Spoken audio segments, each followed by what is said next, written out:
Assalamu alaykum küçük dostlar. Hazır sizlerge okup berdiğimiz Bodek Müşük hikayeleri mecmuasidan Bodek Müşük sakalını taşla. Kitapның avtori isimladımı? Avtori Sara August İtalyadan. Tercüme kılgıcı Nurali Abdukerim. Bodek Müşük körgellik nerse kızıqıp kaladigan bolgaçqa u nurgun işlerini ügünüp atdı. Mesela Vilkede tamak yeyişini, piyalega çay koyup içişini, putturunu yuyuşunu ügünüp aptı. O yanıtaki albümdeki resimlerini, her akıllı rengde boyashını, yağış modellerinin igiz kılıp çizişini çok ügünüp aptı. Wow! İgiz çizipti ha, özünün buydu mu ikisi sağla etken şunu ama sizin çizalamsınız. Oğlunun günden-güne çoğ bolup atkanlıqdan Bodek Müşüknün dadısı bilen apisi tolumu memnun boptu ve onunğa umak bigmutdan birini soğuk kılmakçı buluşuptu. Sana deydiğin bir hoş haber var. Emdi sen kitabım sana bulduğun boldu. Depti Bodek Müşüknün dadısı onunğa. Kargına bu umak bigmutqa endi bu senin boldu. Depti apisi onunğa. Oy. Bodek Müşük hoş bakıttı. Ve bu soğuk tulum kızıqıp qaptı. Bu sırlıq soğuqatqa birazga qarab etkenden keyin bu bigmutun aslida mengil bulduğanlığını bayqaptı. Onunğa men elip öyünün içinde u yaqdan bu yaqqa sakrap oynaptı. Sizga o'xshashlar u yaqdan bu yaqqa sakrap oynaydi ekan. Qarang. Falan. Deptu siz sakrab atgan Bodek Müşük tushundirib. Bu küçük bigmut diyen asli bir garşuk. Yani nima? Taratqaçısı şunama. U məxsusən özünün işlətdiğin taratqaçısı. Endi sen çoğ bolup qaldın. Sakalını elbetkenden keyin çoğ kichik taratni o'sha garşuk qilsang buludu. Yani bu garşukni tarat qilgach belajallaring qarasang, munat o'ynasang bo'laverdi debdi. Şundan kılalama Bodek Müşük.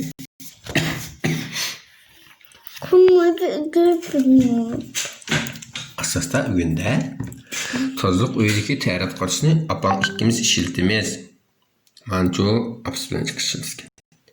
Yana gelip oğusun ucağın merak. Bu bigmut garşukni sen ne yapırman desen şu yerge söylep aparalaysan. Qaysi vaqt tarat qılğın kelse şu ama tarat qılalaysan pek kolaylık. Depti o dadisi yani ulapla.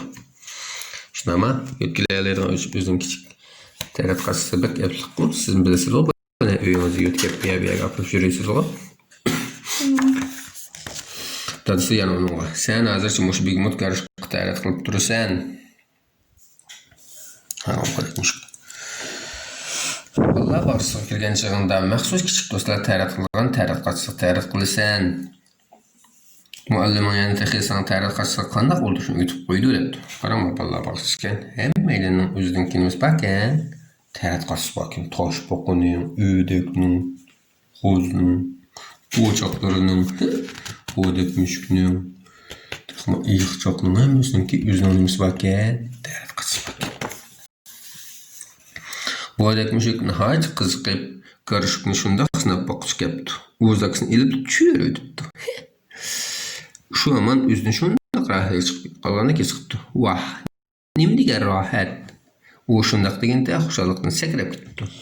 Dadısı bilen apsi Bodek Müşükke garşukni o'ltirib beqishni aytibdikan, u aqlliq bo'lg'achqa birdamdil garshukni qandaq tarat qilishni o'rganib olibdi. Mening balam bek aqlliqchi-mu, debdi apsi Bodek Müşükni maqtab. Siz bir ko'plab o'tirishni o'rganib olgandingiz ku, o'tirishni. Hech kim o'tib qo'ymishni o'rganib olgandingiz ku, pek oson a? Yüzük karşılığı oturuş. Demez mi? Sakısını elbetkenliğini başlayıp Bodek Müşük xoşallıqda her günü öyünün içinde bu yaktan bu yakka taklap oynaptı. Bir gün o sakrap oynaptı. İhtiyaçlıqda yıkılıp gitti. Vay can! Size kan bulmağa yerge ecep qatıp düştüm ya. Vay kasam. Birdemden keyin Bodek Müşük o'rnidan turib karotada yetib aram olmoqchi bo'libdi. Sakız bo'lmag'achqa tutlaşmayla karavot o'ng'ay chiqib olibdi. Buningdan u baxushal bo'lib ketdi.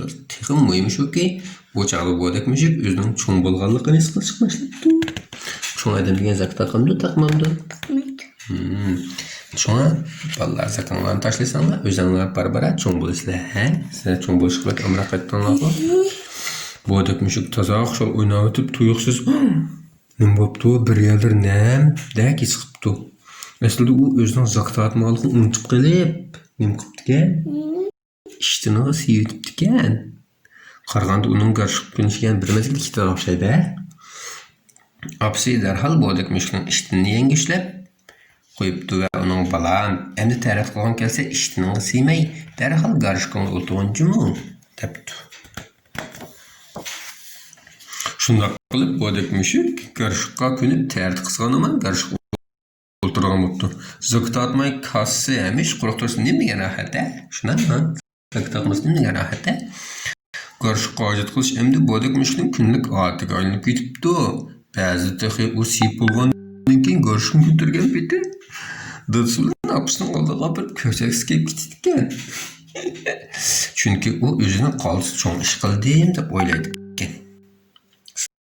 Nima o'ylamsiz? Shundan keyin bo'dak mushukka endi zakining kerki qolmabdi. Dadasi bilan apisi uning garishqqa ta'rif qilishini bilgandan keyin pokiz amrat bo'lib qolganini ko'rib, o'g'ildan mamnun bo'pti. Bo'dak mushuk o'zining zakisini qo'nchiqqa o'ldaga tortib qo'yibdi. Sizning zakingizni qo'nchiqingizni tortib qo'ygandingiz-ku, ha? Chunki uning nazarida o'lda tek kichik bola bo'lg'achqa zaklarimiz bo'lmaydi ekan. U o'zining cho'ng bo'lanligidan to'liq faxrlanadi ekan. Kichik do'stlar, kitobimiz tugadi. Sizlar texich zaka taqamsizlar. Qani sizlar bo'dak mushukka o'xshash zakonlarni tashlab qo'yinglar, qani. Allohga omonat.